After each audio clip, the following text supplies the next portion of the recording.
Someone can spend a decade rebuilding their entire life, and the internet will still introduce them by the thing they did at 21.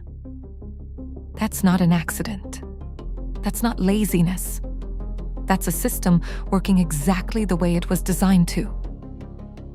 Think about it. You've probably watched someone's comeback story before.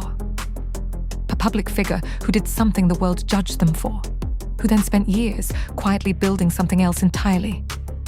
A business, a brand, a different life. And yet, every single time their name comes up, the first line is still the old one. Why does the internet refuse to let people move on? Here's the uncomfortable stat. Researchers studying online reputation have found that the first search result or headline someone encounters about a person shapes their opinion more than anything that comes after it, even years after it's outdated. It's called the primacy effect, and it's brutal. First impressions don't just linger, they calcify. Mia Khalifa is one of the most searched examples of this pattern. In 2014, she appeared in a small number of adult films for a matter of months. That was over a decade ago. Since then, she's built a career as a media personality, a jewelry designer, a fashion presence walking runways, a sports commentator. Reported net worth estimates now put her business activity in the multi-million-dollar range. Built almost entirely on brand partnerships and content work that has nothing to do with that original industry. And yet, type her name into any search bar today, and the algorithm still serves up the same handful of old associations before anything current. That's not really about her. That's about us. Here's the mechanism behind it. And it's less about individual judgment and more about how memory, algorithms, and audiences interact. First, cognitive ease. Our brains are wired to prefer information that's already familiar over information that requires updating a belief. The first story we heard about someone requires zero effort to retrieve. The updated, more complicated story, the one where a person changed, requires us to actually revise our mental model of them. That takes energy. Most people don't spend it. Second, algorithmic reinforcement. Search engines and social platforms don't reward accuracy. They reward engagement. Old, sensational content generates more clicks than a nuanced update. So it keeps getting served, keeps getting recommended, keeps getting archived and reshared. The algorithm isn't trying to be unfair. It's just optimizing for attention. And attention was already sitting on the old story. Third, and this is the part people don't like to admit, moral licensing through judgment. Watching someone else's downfall or their past controversy gives an audience an easy, low-cost way to feel morally superior.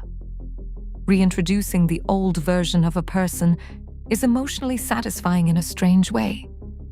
It's simpler than reckoning with the fact that people are allowed to change. And that change doesn't erase what came before. It just adds to it. Put those three together. A brain that prefers old information, a system that rewards controversy, and an audience that finds judgment easier than nuance. And you get a person permanently trapped in a 5-year-old headline, no matter what they build next. Let's break down exactly how this plays out, because it's not random. It follows a pattern. Sign 1, the well-actually reintroduction. Watch how public figures with a reputational past get talked about. Almost every article, every video, every casual mention leads with the old identity before the current one. Former adult film star turned jewelry designer. Notice the order. The past gets top billing. The present gets the subordinate clause. Sign 2, selective memory of comebacks. Society actually loves comeback stories when they fit certain templates. Athletes overcoming injury, musicians overcoming addiction. Those narratives get celebrated, turned into documentaries, held up as inspiration. But reinventions that involve sex, shame, or industries we're uncomfortable naming out loud don't get the same narrative arc. The redemption framework quietly excludes certain starting points. Sign 3. The permanence of the digital record.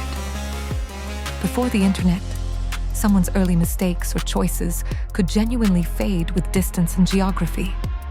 Now, every piece of content is time-stamped, archived, and searchable forever. There's no natural decay. The old version of a person doesn't get older and blurrier with time. It stays exactly as sharp as the day it was uploaded, sitting right next to their most recent post. Sign 4. Audience ownership. This is the part that connects straight back to trust and parasociality. Once someone builds a public following off of anything, controversy, entertainment, vulnerability, audiences start to feel like they own a piece of that person's story. When that person tries to redirect the narrative towards something new, some of the audience resists, because letting go of the old story feels like losing access to something they felt entitled to. Now, here's the part worth sitting with, because it cuts both ways. You might be nodding along thinking, yeah, the internet is cruel. People should be allowed to move on. And that's true. But ask yourself something harder. How much of your own judgment of public figures is actually about them? And how much is about the story you need to tell about yourself? When we refuse to update our view of someone, we're not just being unfair to them.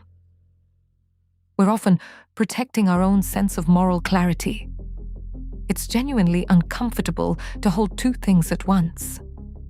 That industry has real, documented harms, and the individual person deserves the same complexity you'd want for yourself.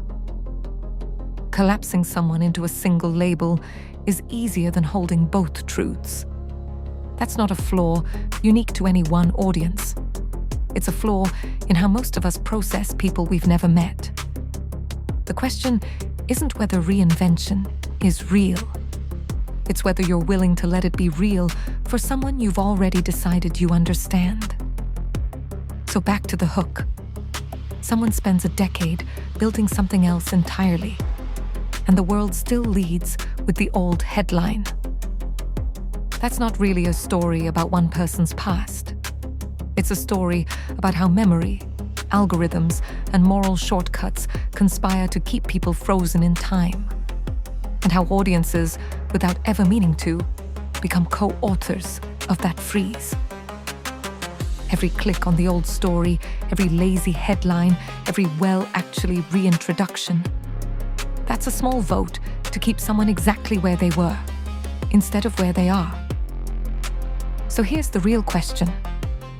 The next time you see someone's old identity get dragged back into the frame, are you going to click the easy story or the current one?